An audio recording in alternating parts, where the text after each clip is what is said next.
Hello and welcome to the Hoop Collective Podcast. We talk about the NBA, which we're doing on Sunday afternoon at the old Tipsy Tiki. Back to our home away from home here in Oklahoma City. Joining me right here, Tim Bontemps. Hello, everybody. Happy Father's Day to you, Mr. Bontemps, your first Father's Day. Thank you. I appreciate that. And same to you guys. The guy who's practically got a name on his bar stool. And I want to just say, if you're watching us on YouTube, you can see this. If you're listening to us, you can't see that he's wearing a cowboy hat. And I just want you to know two things. One, he looks good in this cowboy hat. I'm saying this as a secure man. The second thing is he keeps that hat here. He stores it here. It's Ban MacMahon. Howdy, partners. As usual with Windy Storytelling, there's a little creative license in there. This is the hat that our beloved Sports Center producers, Melinda, Show Busy, got when we went to old Langston's Westerwear last time we were in town. Yeah. Couldn't fit it in my luggage. I got all those kicks, all those suits. There's Couldn't no fit it room in there. So Big Rich was kind enough to store it for me. Isn't that what I said? But at the house, not here. I just asked him to bring it up because I figured we're going to be sitting on. You didn't. You just said it was here. It was in Oklahoma City. That's all. Yeah, not right. at the Tipsy Tiki. When you arrived here, was the hat being stored here? I asked him to bring it back up because I figured this would be. I would say you said it exactly right. So I'm glad we had this non sequitur. Oh, wow. Here we go. Bunch of butt kissing going on right now. Old Bontemps trying to move on up. There's a lot of relief here in Oklahoma City. There was a lot of tension a couple days ago on Friday night. Was it Friday night? Yeah, Friday night when that was a 7-point deficit. Long 12 minutes to end that game. 7 points with about 10 minutes left. I mean, 10-point deficit in the last minute of the third quarter. That's right. Mm-hmm. It was looking pretty tough for the Thunder. But, it was kind of like where they were in the Denver series. You were at that, MacMahon. Mm-hmm. They were down 9 in the early part of the fourth quarter in that one. They came back and got Game 4, got Game 5 here, and then won that series in 7. Yeah, I mean, this thing is really following the same script as that Nuggets series, crushing collapse in Game 1 at home. You get beat in Game 3. Really just get outplayed in crunch time in Game 3 on the road, and then Shai Gilgeous-Alexander comes through in crunch time in Game 4. The exact same script, 2-2. Very different teams, very different styles. Obviously the Nuggets are a team that revolves around Joker, play a much slower style, proven championship team. The Pacers are as up-tempo as any team in the league. What we have found out, though, you think fast, you think maybe you thought finesse about the Pacers before these playoffs. The Pacers are anything but a finesse team. That's this true. is a tough Indiana team. And I think when you talk toughness, you start with that other Canadian, Andrew Nembhard. And I thought it was an awesome adjustment by Mark Daigneault down the stretch of that game where they go two-man game with Jalen Williams and Shai Gilgeous-Alexander. They hadn't really done where Shai's setting the screen for Dub to run pick and roll or pick and pop, whatever. The point there is to get Nembhard the hell off of Shai, and Nesmith is a very good defender who had no hope in the last 5 minutes of that game. Yeah, look, I mean, the Thunder were really worn out in Game 3 by the intense pressure and physicality of the Pacers, which is what we saw the Pacers do to the Knicks and the Cavs and the Bucks all throughout the playoffs.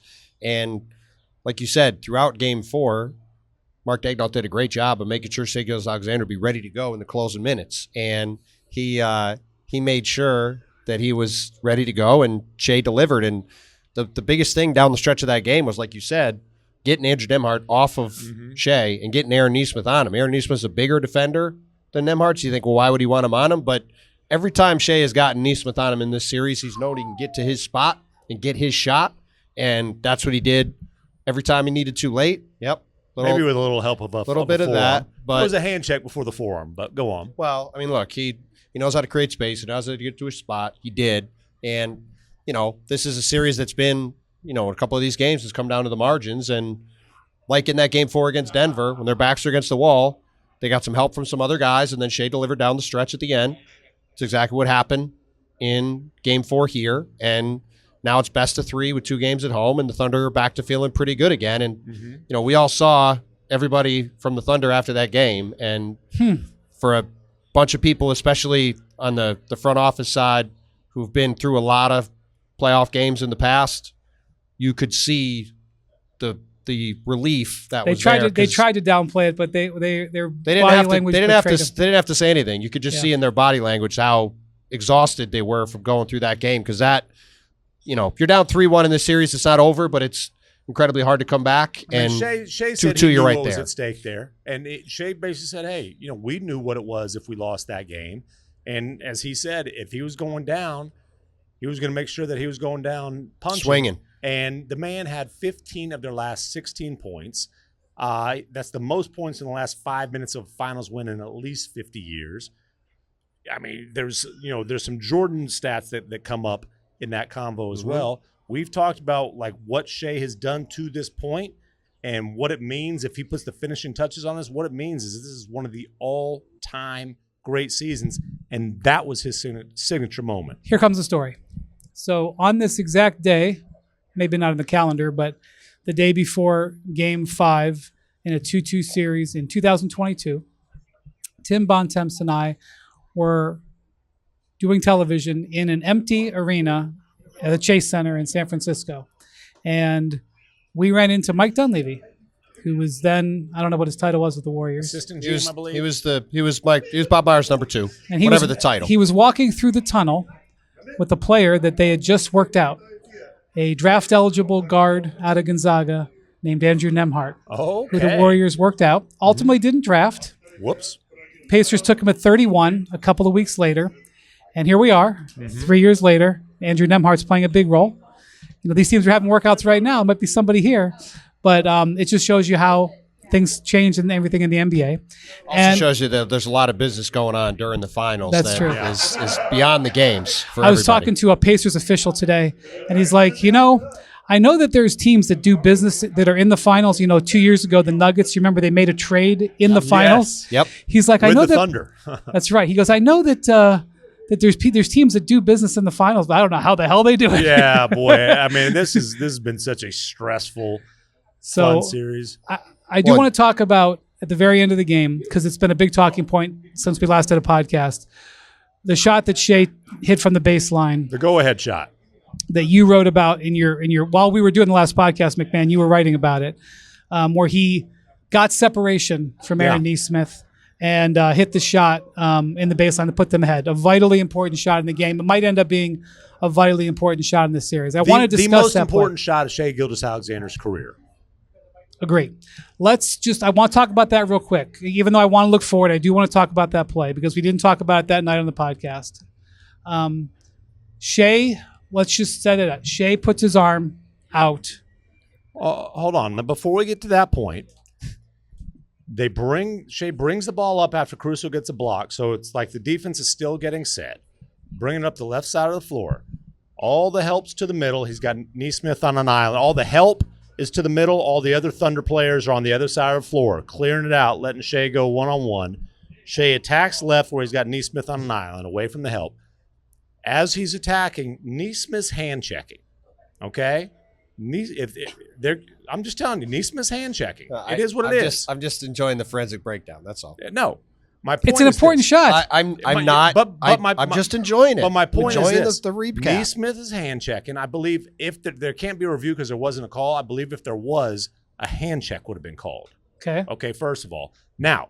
Nesmith has 5 fouls. Yes. Now, Shea is a master at creating contact with his shoulder, that bump, and creating separation without pushing off. This was a full-on forearm shiver across the Pacers whatever. He made contact with his chest. A full-on and Nesmith landed flat on his ass. Okay, now wait a minute. He made contact with him. Oh, yes. Okay, I'm not debating that.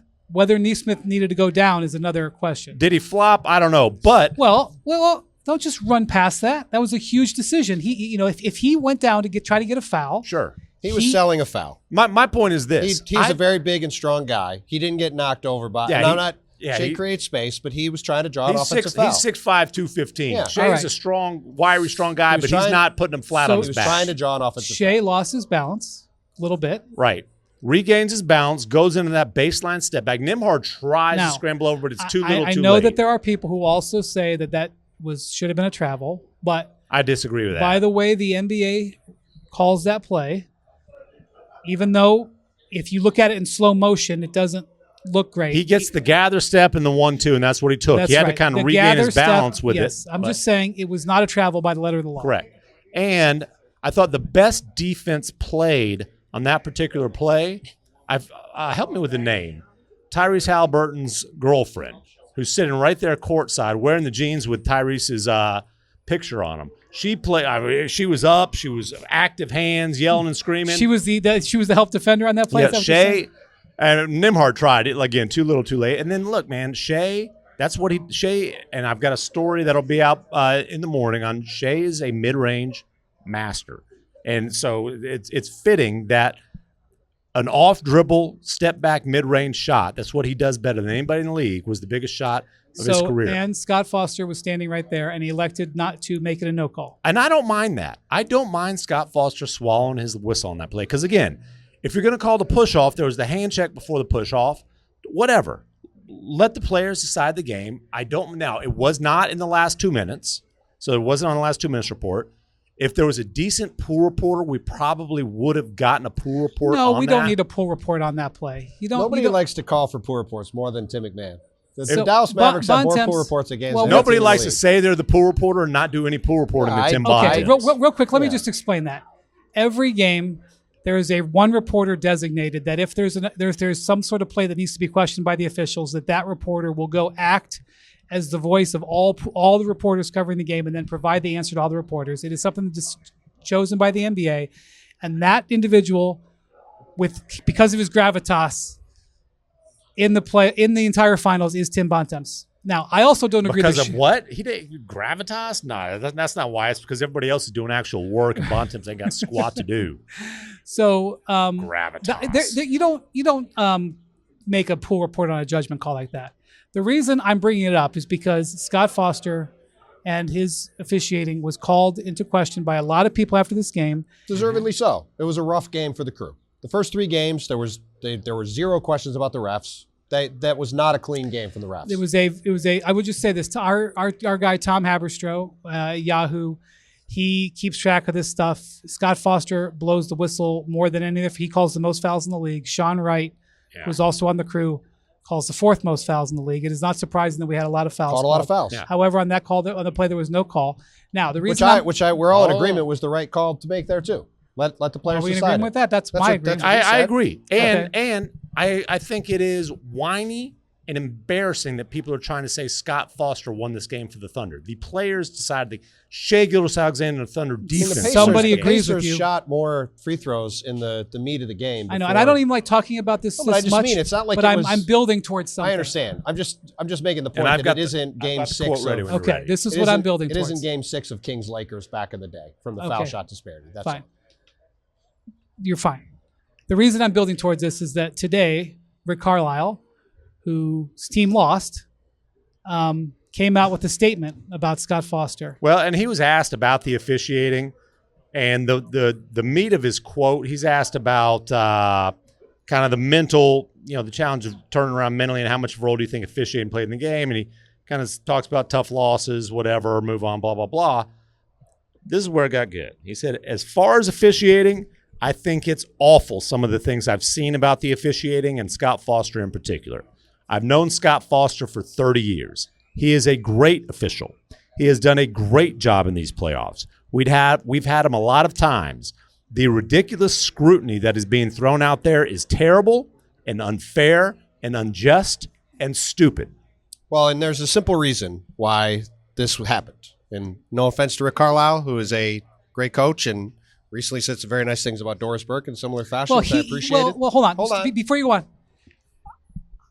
because I know what you're going to say, and I'm going to let you say it, but let me just say, I believe he feels this way I'm not saying he's either way. Yes, I'm I not think saying he feels this way, and I'm not Go saying on. I'm not saying it's made up feelings. Okay, go on. Yeah. But He feels he's, this way, he's and- saying this because there's a probably 75% chance there'll be a Game 7 in this series.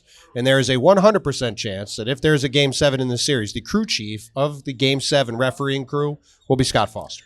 Right. And do you know why he will be very likely be the crew chief? Because the NBA thinks Scott Foster is their best referee, and they set it up so as the finals go on, for people who are home and don't know how this works, typically the crew that's doing Game 1 and Game 2 They're the crews that make up the games 5 and 6 refereeing crews in some form or fashion. Not always exactly, but close.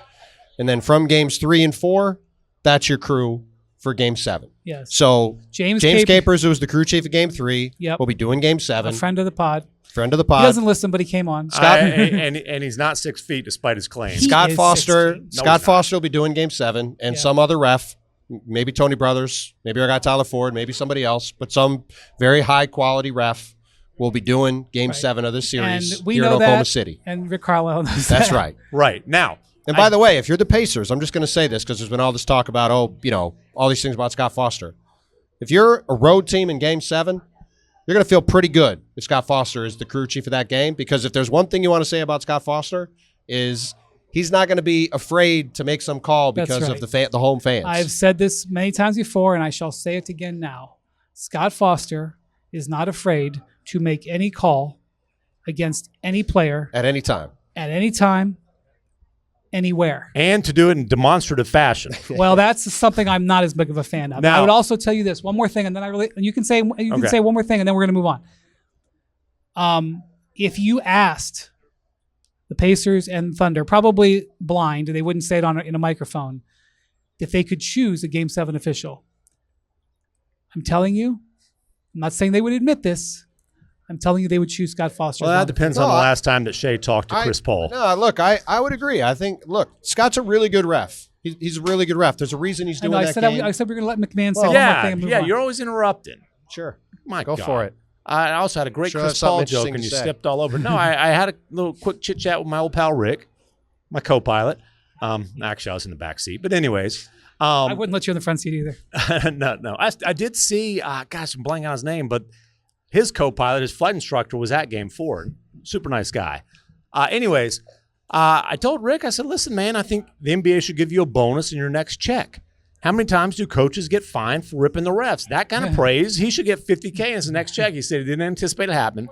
I said you should at least ask for Tim Frank's credit card, right? And take Mahogany. That's take way the to go. coaching staff out to a nice dinner. To get back to the game, Oh wow, no fun Okay, allowed we're here. gonna we wanted do to that. move forward. I do. Oh, move to forward. To get back to the game, we saw the first 2 games, the Thunder absolutely dominated play here. Yes, the Pacers won game 1. Thunder led like 94.5 in the 96 minutes.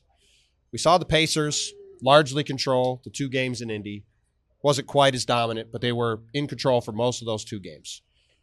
What do we think the chances are the Pacers can do that here? Because there were some things they did in those games in Indy that I think could translate. We sat together and watched most of game 4. The Thunder's offense was really stuck in the mud. They couldn't get anywhere, really. Yeah. I think there's some things like that could translate. Obviously, the Thunder missed every shot. You expect them to hit some shots. But what do we think the chances are India can do that here in OKC? Let me say something that's happening in this series is that the Thunder's 3-point so they were 3 of 17 in game 4 on threes and 1, which is amazing. And Both shockingly low attempts and obviously makes. Let's talk about the attempts. The Those have Thunder, been going the this way. Thunder they averaged 39 attempts, 3-pointers per game in the regular season. In the series against the Nuggets, which was obviously a tough series, they averaged 38 3-pointers a game. Tough series till Game 7, which was officiated by Scott Foster. Go on. I thought we were moving on. I was just pointing something out. Man doesn't move on in the from Western anything. You Conference should know that by Finals now. against the Timberwolves, they averaged 34. So it's going down a little bit, but still pretty high. In this series, they are averaging 27. And that's interesting. The rotation is tightened. One guy whose minutes have been squeezed a little bit have been Isaiah Joe. Yeah, who's their most volume Yeah. three-point shooter. We all think highly of Cason Wallace. He's looked like a young player in this series. So you guys know my Pat Rileyism. Mm-hmm. When the chips are down, you play 8 and trust 7. And I'm not sure Mr. Wallace. He's on the bubble. It's been rough. He's obviously still a super impactful defensive player, but offensively right now It's not an insult. This happens over the course of decades in the NBA. Yeah. When he's far from the deeper first you- guy to be in his second or third year in the league and struggle in the finals. That's right. It's a thing. And look, the biggest thing about Game 4 that's a killer for the Pacers, for the same reason that Oklahoma City was +3 in the 3-point department in Game 3 and lost, you say, man, if you're losing a game where the Pacers are making less threes than you, that's really bad if you're OKC. Same thing for Indiana. We talked about it going into the series. Any game they're +20 or more from the 3-point line, they're going to feel pretty good about their chances. They were, I think, plus 21 in game 1 when they came back and won. They're plus 24 in game 4. Yeah. They're plus 24 from the three-point line. You expect that they're going to either be right there or win the game, especially at home. That's, to me, the key stat to watch in every game in the series. Can Indiana, who's a much better shooting team, get that 15 to 24 to 30 points at the three-point line? Because they probably need to do that to win. You know their magic number is 111. I get 111 points. They're 14-0 in the playoffs. They get under 111, 110 or less. They're 0-6. I don't know why it's 111. It just is. But it just is. Well, they're an offense-first team. Well, their defense has gotten much better. Well, I think let me tell you something. They're taking the Thunder out of what the Thunder want to do. No, it's they are, happening. but they're a team that's built on their offense. And when they're hitting shots and they're getting out and running, Halliburton's playing well, and then they're a different team. Well, if it's a 105-100 game, they're probably not winning that game. There's a couple ways that, like, one of the main ways the Thunder generate offense, including threes, is transition, which is fueled by their turnovers. The Pacers have done a decent job, not up to their usual standard, but considering the opposition, a pretty good job of protecting the ball since the first half of game 1. And their transition defense has been absolutely on point throughout this series. Even when I don't have the numbers in front. Oh, I remember it was even game 1. When the Thunder forced 20 first-half turnovers, they're only able to generate 9 points. Yeah, it was 11 points on 25 turnovers. Yeah, that was a shockingly low number. So that's game 1 feels like it was a month ago. And it sounds crazy to say this, but they have done a spectacular job on Shai Gilgeous-Alexander. It sounds crazy to say it because he's had 38, 34, 24, and 35. 0 assists in game 4. Which I don't think was a bet. Can I give you a strange stat? This year, the Thunder are 6-0 when Shai has 2 or less assists. That is a strange one. I'd have to go and look at which games there were to make sure there wasn't like weird outlier games where they played the Wizards or something. But 0 assists in game 4, only 4 in game 3. So when you're making it tough on him, making him take tough shots, and he's not able to, spray it out. Like, obviously, they're showing help and doing a lot of things, and able to take away. It's not just the assists are low; the assist opportunities are low. That's impressive. Again, you get back to that adjustment that Dagenhart made down the stretch, and the adjustment throughout the game. Jalen Williams was their point guard last game. Yep. And he was awesome. Again, I get back to the Scottie Pippen comparison. Stay tuned on ESPN.com if the Thunder are in clinching position. I might just have something coming on that. Just Whoa. patting himself on the there's back, so much. left and right. Seriously, as if you don't do that. Yeah, right. Frickin' go do a straw poll for Finals MVP. Listen. Hey, but if the Pacers win, it might be interesting. Dude, Jalen Williams track is so Pippen-esque, even to the point of unheralded no names coming out of high school who had big growth spurts before they go to college, like after they graduate high school. It's interesting. You were talking to a bunch of people today about him playing point guard. Yeah. And because that's essentially what he did. The reason that Shai had no assists wasn't because he was hogging the ball. It was because, he's known to do that occasionally, though. It was because because Jalen was playing point guard. And Jalen wants everybody to know that he was a point guard until he got to the NBA, basically. Yes, he was. And even his junior year at Santa Clara. And the way the Pacers, Nembhard in particular, are playing Shai, where, okay, you want to bring the ball up the court? Like, you are going to be smelling hot breath for 94 feet. Like hot Canadian breath. Yeah. So, to be able to say, okay, Dub, you're running point, Shai's playing off the ball, and then again, the two-man game between then, I'm going to read some Stats Williams specials that, look at this organization by Jackson. There's like bullet points and stuff. Jackson turned up his game. He's like Nembhard in the playoffs. This is like a level. Syracuse education coming to life here. According to Genius IQ, which takes one to know one given this amount of time he spent at North Texas. So I'm twice as smart as you. I took twice as much time in college. You know what it takes. SGA was the on-ball screener 5 times in the fourth quarter, all of those in the last 6 minutes. The most on-ball screens he's ever set in the last 6 minutes of game in his career. Those were all Dubs got the ball, setting the screen for Dub. Yeah. That's not a hard – there probably haven't been too many times in the last 5 years where Shai was called to set a screen. One might be his highest record for a screen. I don't think they've done much of that in the playoffs at all, but it was they used it at the right time, and it worked out great for him. Those 5 on-ball screens led to 9 points for the Thunder. I can do that math. 1.8 points per possession. That's pretty damn good. You'll take that. I'll take it. By the way, you talk about the threes. that huge three that Shea hit with just under 3 minutes left, where they're playing that two-man game and he backs up and gets the spot up three. That's coming off of that action. To see him. We don't. He doesn't shoot like that. He doesn't back up. That was to back-to-back possessions. Down 4, hits the 3 on the wing, hits the shot on the baseline. The Thunder never trail again. The Pacers never make a basket again. Might be what decides the finals. And again, the whole point of Shea being the on-ball screener is to force the switch, get Nembhard off him, get Nesmith on him. For whatever reason, Shea just eats Nesmith alive. 9 points in the final 5 minutes with Nesmith as the primary defender. Tied for the most points by one player against another in the last 5 minutes of a finals game since that tracking started in 2013. For as much as we talked about the Thunder here, I just think this Game 5 is going to be all about Indiana's offense. Like, can they do what they did in Games 3 and 4 here in OKC? What happens when Indiana has the ball? That's the story. Yes. Well, the story of the series is what happens in crunch time. True. That's the story of the series. Well, sort of. With Indiana having the ball.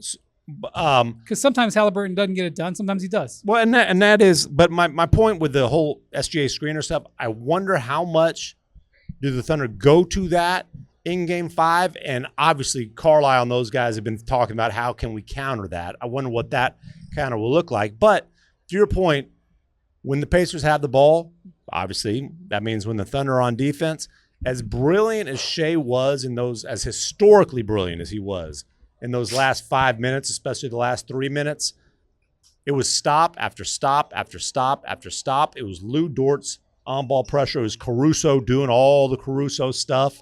The biggest stop of the game was the block he had on Nembhard to set up Shea's go-ahead shot. Yeah, well, one of the things I was thinking about as I was leaving the arena the other night is, we've said a lot of words here, but when you're in a close game, when all the chips are down, you want that guy. It's helpful to have the best player. The best player won. And look, that's the thing. analysis. I think this game is all about Indiana's offense. And so many times in these playoffs, all these huge games Tyrese Halliburton has had, very few of them have come on the road.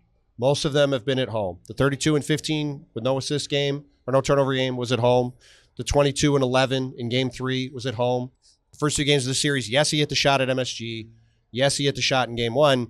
But in those games, he didn't have huge numbers. And when he scores 20, the Pacers generally win. Just like when they get to 111, they generally win. That's partly because it tends to mean Halliburton is aggressive and scoring. Can he, on the road, have a big offensive game? Because I think they're obviously got to win another road game to win this series.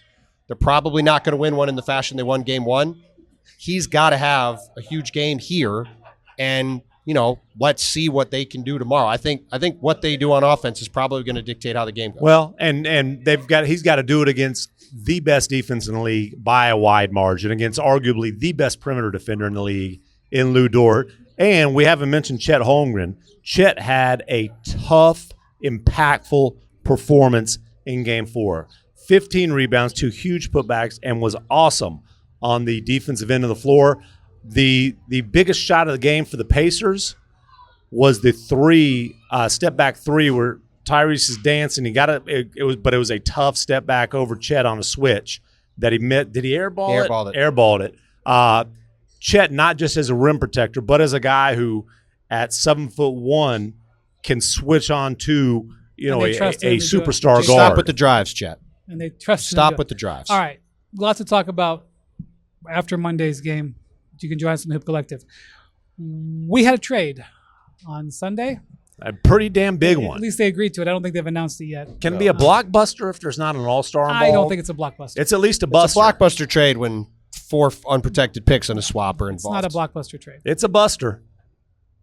Anyway, Desmond Bane traded to the Orlando Magic for Kentavious Caldwell-Pope, Cole Anthony, and 4 first-round picks. Plus not really swap. future picks because one of them is in this draft. The Magic pick in this draft. The most important, you're right, plus the swap. The most important pick. Yes.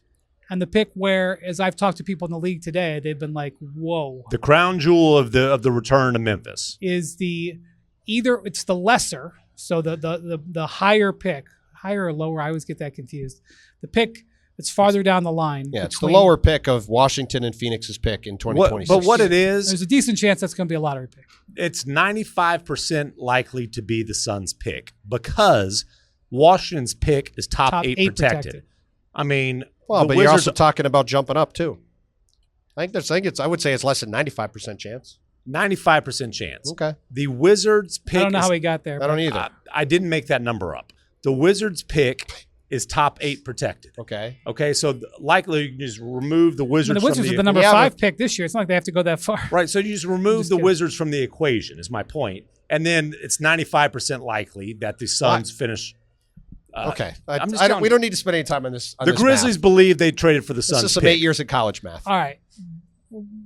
What if the Suns are the 12th pick and they jump up to 4 and the Or Wizards to are 5 1, again? like this year, when a certain team jump up from Then 11 if the to 1. Wizards are that's in- 5 and their pick's not involved in it, because Whatever it it's- is, it's Yes. a good, valuable pick that they Okay, got. then they would get the Wizards pick, Look, but that's look, fine. No, they This- wouldn't. It's top 8 protected. You fart sniffer.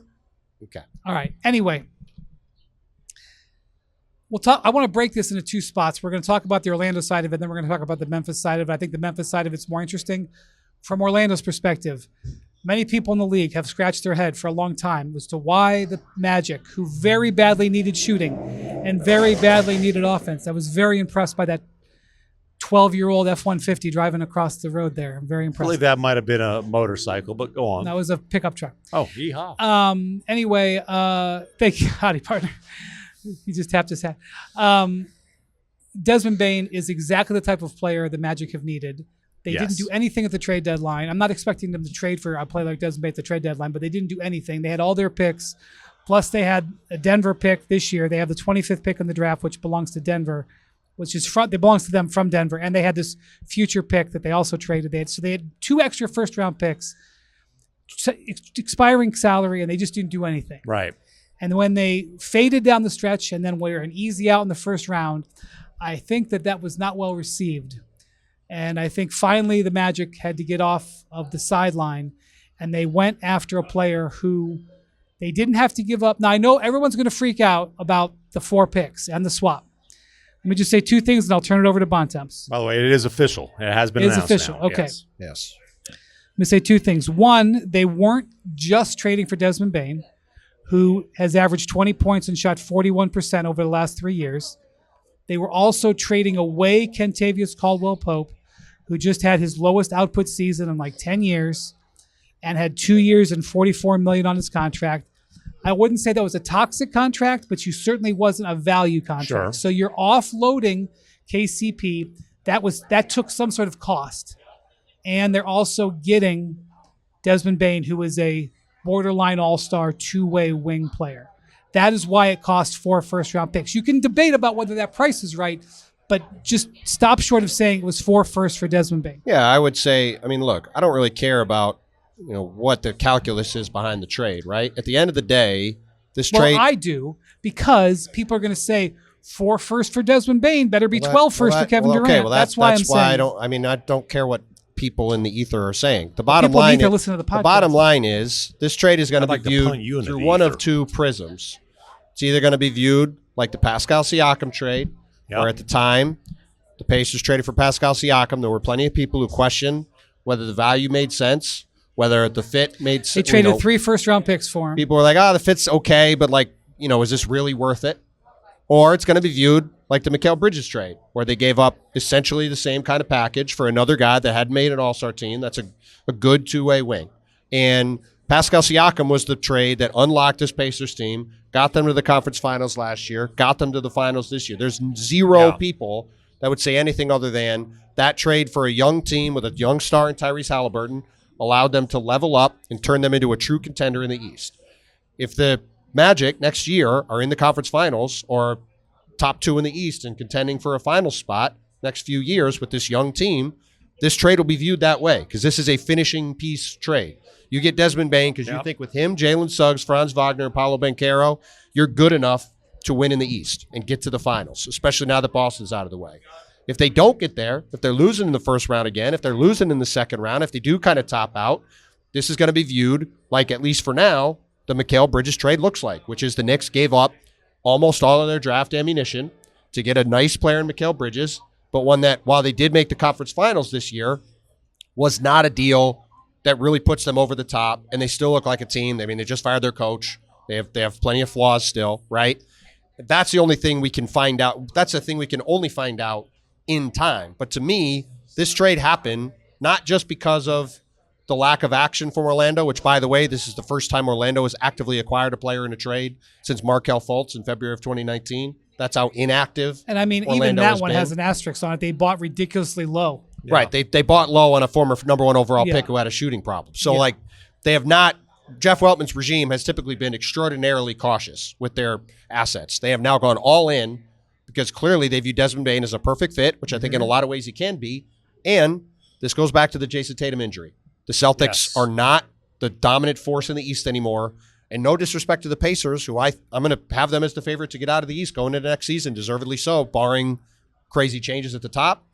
But teams around the East are going to look at it and say, we can do what Indiana did. Indiana is not an insurmountable force. Agree. And clearly Orlando looks at this and says, we've got Paolo Banchero, we've got Franz Wagner, we've got Jalen Suggs. This is our team. We add Desmond Bane to it. He's under contract. This is a move where, to me, Orlando should be a top 3 or 4 team in the East. They should have home court advantage, and they should be pushing to make the conference finals and finals. Like, you don't make this trade if you don't believe this puts you in that kind of position. Yeah, so listen. There are people who believe Orlando overpaid for Desmond Bane. That's fine. But this is a case of the Orlando Magic sensing an opportunity and seizing the moment. Yep. And getting a guy. Bane will be a great fit in Orlando. Orlando desperately needs offensive creation and three-point shooting. And they gave up a lot of picks, but they gave up none of what you would call their young core. None of their young core. No Franz Wagner, no Jalen Suggs. Obviously, Paolo Banchero is not getting traded. No Anthony Black. Yes, no Anthony Black. The Magic not only were dead last in three-point shooting last year, but according to Jackson Agello, who stole this from Stats Williams, had the worst three-point percentage in a season since the Lakers in 15-16. Desmond Bane is an elite 40%, volume, 41% career shooter. an elite volume three-point shooter, and he can shoot it, catch and shoot. That's how he came in the league. He developed into a guy who can shoot it off pick and roll. He can shoot it off all kinds of movement, and he might be. They've got 3, I would say, very good creators now. They don't have that elite creator, but they've got 3 very good ones now with Banchero, Wagner, and Bane. Suggs is really a 3-and-D point guard, and I think you might look and say, hold on, the Magic went 41-41 and got bounced early, and like they think they're one splashy move away, and I would say don't judge them on 41-41. Obviously, there was they were just. I mean, Suggs missed most of the season. When Jalen Suggs was on the court, they were really good. Yeah, even when the other guys were hurt. 20 and 15 when Suggs was on the floor, and that was with Banchero and Franz both missing a lot of time.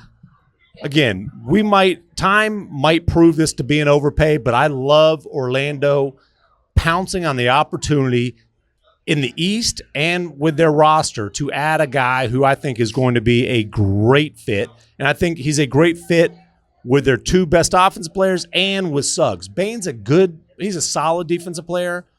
He needs to have the second toughest assignment in the backcourt. One other thing I'll say, Bane had a slightly down season this year. His scoring dipped, shooting dipped. Not massively, but he had a slightly down season. I think like Ja, that system wasn't great for Bane. Fair enough. System they shifted off of late in the season. Fair enough. Yeah. Fair enough. Okay, now let's talk about Memphis. Memphis, we're fine in the West, et cetera, has gone to the wayside. Yeah. They have gone out either earlier than they should have been or been sidelined by injuries, 4 straight years now? And Fine in the West won a playoff series. all I know is this. Yep. When I was in Oklahoma City and the Thunder beat the Wolves in 5 games last round, nice catch. Yep. The Moments. Chris Finch, Wolves coach, came in and he goes, I don't know about, he's talking about like how hard it is to get back to the conference finals. Yeah. It's like, Yep. there's going to be like 13, 14 teams in the West who think they can win next year. He's like, it's going to be really tough. I started thinking about that a lot, and I was looking at each team, and I was looking at Memphis, and I'm like, How? I wonder how Memphis is going to do that. How is Memphis going to go up? And so Memphis makes a trade. Now look, KCP, they might have bought low on him. I mean, they are buying low on him. Okay. We'll see if he stays low, but they're buying low. They are, on paper, less talented today than they were yesterday. Correct. Their season isn't done, but they are in an absolute arms race in the Western Conference, and they have, on paper, gone down a little bit. What does this mean? Well, number one, Zach Kleiman in his exit interview right after they got swept as an 8 seed by the Thunder, I don't remember the exact quote, but essentially he said, we can't act like we're close. Like, the results are what they are. This is a trade by a general manager who looked at his team, looked at his core, and said, we're not close to contending. This is a franchise reset type of deal. It's also a value proposition trade where, wow, 4 picks plus a swap. Couldn't say no. That Suns pick being the crown jewel of the package, that is great value. I wonder if Jeff Weltman, I don't know if he's general manager or president, whatever his title is. I wonder if he heard Jeff, or he heard Kleiman. Zach Kleiman say that and went, Well, they were. I mean, I wonder if I should give him a call. This guy that I loved for years. They were aggressively interested in Desmond Bane, and for all the reasons we just talked about, he's a perfect fit for the Magic. And look, we've talked a lot about it. The Grizzlies have a lot of wing players. They have Jalen Wells, who was his third Rookie of the Year. They got G.G. Jackson, who's a talented player, who's obviously a bit of a mercurial fit. We'll see what he develops like. They've got Vince Williams, who barely played last year. Yeah. Now they have KCP, who I think will look much better there. I'm not saying he's going to be great for them, but I think he'll be better there playing in what under Tomas Isalo is going to be a fast-paced, three-point shooting, pace and space kind of system, which is much different than the Magic, who were just basically running into a wall on offense all the time and didn't have anybody to set him up like Nikola Jokic was setting him up in Denver. John Morant's not Nikola Jokic, but he's going to get better open looks. I suspect he will play better. So go ahead. What I will tell you is this. This is a franchise reset for the Grizzlies. It is not the first step of a rebuild. Okay, so stop right there. When this deal happened, the reaction in the league is, okay, the Desmond Bane thing, that's a big price they got for him. Yeah. Is this the start? Because this has reminiscence of trading Royce O'Neal ahead of trading Gobert and why would they do that? Okay. So very quickly, the Grizzlies got it out there. That's not what this is. So I'm just going to tell you. But the Grizzlies still firmly view John Morant as the face of that franchise. Got it. Everything they've done over the last, help me out 6 on time. months. More like few months. You know, going back to the coaching change, going back to scrapping the system. Remember, they brought Noah LaRoche. Noah LaRoche. They brought Noah LaRoche in, paid him a 7-figure salary, let him implement a very unconventional system that in some ways worked, but it took away from John Morant. Ja hated it. Ja was not going to be happy. Yep. Ja was not going to play in that system long term. Noah LaRoche is gone, along with Taylor Jenkins, who the writing was on the wall for Taylor. Iasalo wants to play a pick and roll heavy system. John Morant is still he's the son of the Grizzlies universe. The only way that John Morant is getting moved is if he pounds on the door, says, "Get me out of here." I don't have any information saying that that's a likelihood. Neither do I. And this trade makes it even easier to get Jaren Jackson Jr. Signed to a renegotiation and extended big contract to have him in Memphis long term, which the Grizzlies expect to do. They offloaded salary in this deal, and it makes it. They already had the ability to do it. Now they have even more ability to do it. All signs point toward Jaren Jackson Jr. being able to get a contract extension this summer, and therefore not being traded. This is about let's figure out how to best build a contender around their big two. That said, Desmond Bane was the odd man out. That said, John Morant is extension eligible this summer. We'll see on that. Okay. There's got to be a two-way street there. And we agree that they're probably farther away with this roster. I would say they're taking a small step back. Yes. With the potential to be better in the future. Okay, and look, but they haven't taken the step forward. It's a step back. You're being very demonstrative about that. I would say what it is smart and a smart recognition of where the team is. Like I think this trade makes a lot of sense for both teams. We have talked for going on 2 years that, like you said, why isn't Orlando doing something? They need to upgrade this roster. They need to get shooting on the team. Desmond Bane is a great fit. He makes a lot of sense there. As you said, MacMahon, you covered that series. You watch the way this Memphis season ended. They fired Taylor Jenkins at the end of the year. The fit there was not great across the roster. The team was not nearly good enough. Right. They get an absolute massive return for Desmond Bane, and they have guys who can do, I would say, probably 60 to 70% of what Desmond Bane was doing. They're not as good as Desmond Bane, but they can do some of it. Here's and they the thing. also have, going forward, especially in this pick next year, a very high-level asset now, and they have future draft picks, future swaps. By the way, they got a lot of stuff they can do to augment the roster going forward to try to have a higher ceiling. The Magic, who will have Franz Wagner's max contract and Jalen Suggs' big contract, and Desmond Bane's already max contract. Is he a max or just under? Just under the max. No, he's a max guy. He's a fun max guy. Oh, I thought it was just under, but either way. The Magic are now an apron team, which has been a long time since they've had a high payroll. The one thing I want to mention on Memphis, this is certainly a step back for them offensively. What it does, though, Jalen Wells, they see as a potentially premier type of 3-and-D role player. He's going to be a starter on the wing alongside KCP. They want size and length and defense around John Morant, obviously. I mean, they went last year to try to get Dorian Finney-Smith. They were in on all those kind of guys last year. Everything. I just want to say this. Everything that you guys are saying is a message from Memphis. Okay? I hear skepticism from elsewhere. I'm not. The only way I could see anything happening with Ja is if Ja were to force it, and I don't have information saying that's likely. I know. I'm just saying that teams in the league watch this move and we're like, this is an indication of going one way, not the other. That's all. I'm not saying that's my opinion. I'm saying that's what I'm told. Okay? I think it's a reset, not a rebuild, and they've got big-time assets now. Like that Phoenix pick in particular has got significant value to where if as the Phoenix picks keep getting traded, these Phoenix picks that have been traded out are starting to get traded elsewhere. I feel like there's going to be lots of people who are putting them in big deals. Again, it's yes, it's an acknowledgement of a direction, but it's also it's an acknowledgement of where they sit in the West. Like if you said to every team in the league, basically, hey, you can get 4 unprotected firsts, including one that's just outside the lottery in a good draft this year, and one that's got a very good chance of being, at minimum, a lottery pick, probably a top 10 pick. Okay, I can get 10 unprotected first for Shea. I'm not trading him. Well, but that's, again, no. So that's a silly straw man thing to say, because Shea Gilgeous-Alexander is not Desmond Bane, and the Thunder are not the Grizzlies. Can I ask a question? I know, but it has to do with the value of players versus the players you actually have, which is... No, but again, if you're Memphis, why would you? It goes back to what Zach Kleiman said 2 months ago. Yes. In 2020, the Thunder were focused on trading players for pick value because they were going in one direction. Sure. So when you're an organization that trades a player for pick value, you're going one direction. That's all I'm saying. It damn sure ain't a win now move. It's the opposite. It's the opposite of their Marcus Smart trade. We keep saying stuff over and over. No, I got an important question. Yeah. Do you guys like each other?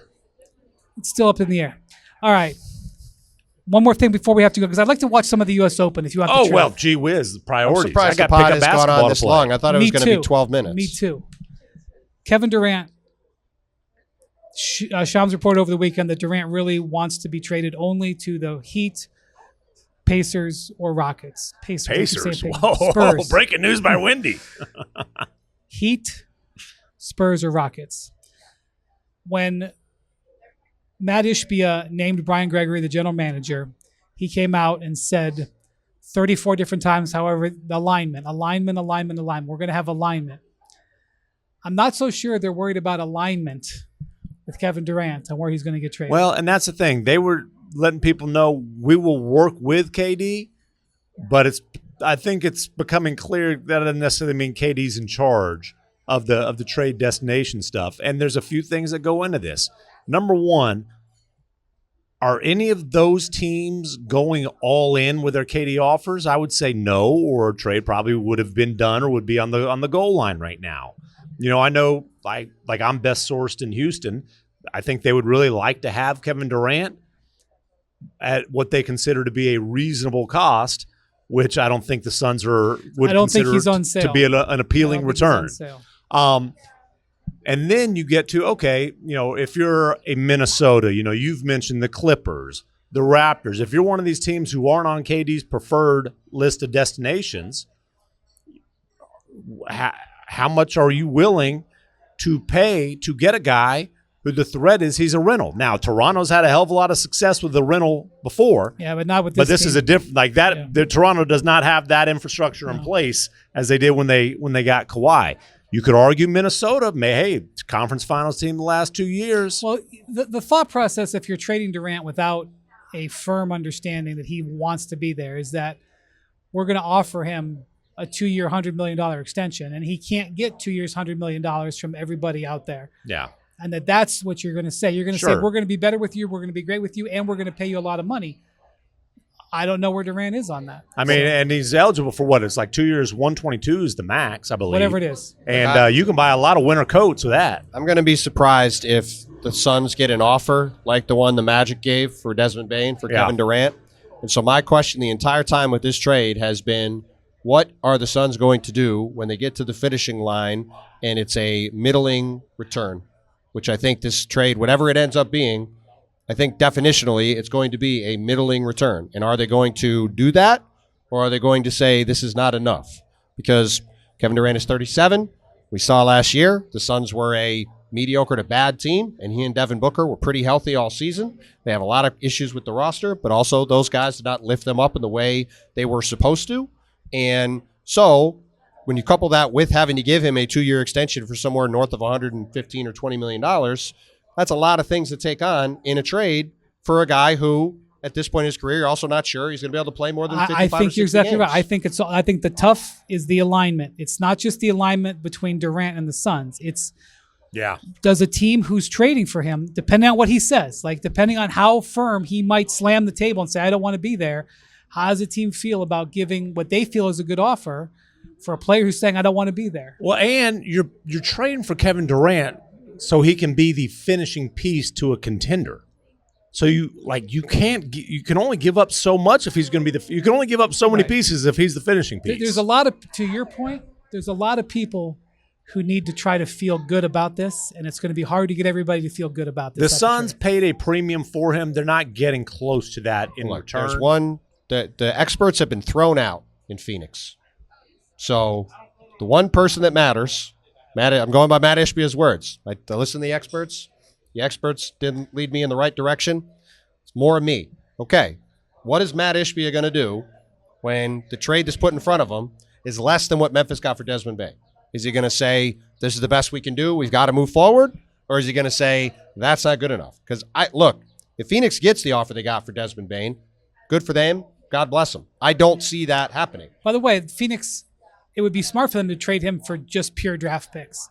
But they won't. Well, they have to trade him for the most they can get, whatever that is, whether it's players or picks or a combination thereof, because they just have no assets at all. They have barely any players that are worth trading, and they have barely any draft picks to trade. So they've got to get the most stuff. And the problem is... Yeah, but I'm going to tell you something. I don't know if Matt Ishbia wants a trade that's going to make his team worse. Well, but I'm just saying, if you look at any of these offers they're going to get, you're not going to... I guarantee the average fan listening is going to hear the offer for Kevin Durant and go, man, that's all the Suns could get for Kevin Durant. I mean, I will be the first to say if they get 6 first-round picks back and they basically replace what they got the first time, it's probably going to be a deal where you go, man, that's all they could do, and they have to stop digging. They have to start going another direction. They have to start building something out. I'm just fascinated to see what that conversation is like once this deal gets to the finish line, because I think we all expect this deal to be done by the draft. Seems like it's headed that way. There's a decent chance there's going to be picks in this draft in the deal. Right. Yeah, the best thing they could do is to make a deal with Houston where they get youth, athleticism, and their picks back. The Rockets aren't trying to make that deal. That's right. They're not. I don't think they're picked. So the Rockets have 2 firsts. One of them. The Rockets have 3. They had this one this year, the lottery pick this year, and 2 more going forward. That's a product of a swap. This year is a product of a swap. Right. And then they have 2 future 2 unprotecteds going forward. There's 2 unprotecteds out there. They won't necessarily end up in Houston. It's a long story, but the point is they've got 2 plus 1 plus a swap. So we will be talking probably about a Kevin Durant trade soon, I think. All right. I'm going to go watch the U.S. Open. Oh. Bontemps has to go right about the Desmond Bane trade. It's true. MacMahon has to polish his hat. No, I got to get ready for pickup basketball. I've got my hyper ice back. I left it in OKC. I'm going to go little treatment, some icy hot, some hyper ice, and we got pickup hoops at 6 MacMahon, I o'clock have tonight. nothing but the full faith in you that your basketball experience will be fulfilling, rewarding, and that you'll do great. Well, I want you to come sit courtside so I can do that ball to your face trick again. Wait. Thank you to Jackson go on. and Rafa and Blair, our producers here in Oklahoma City. Thank What a you way to to Tipsy Tiki for hosting us yet again. We'll be here before Game 7. Ooh, I'll make predictions. We're going to be here for Game 7. By the way, who said they were going to be come back 2-2? Hey, Thank you to MacMahon and Bontemps. we'll be Thank sitting you. right here with Should Scott make more, Foster. should make more predictions. You actually got Oh my one God, right. Scott Foster would be a great guest. Thank you for watching and listening to the Hoop Collective. We'll talk to you in a day or something. Adios, amigos.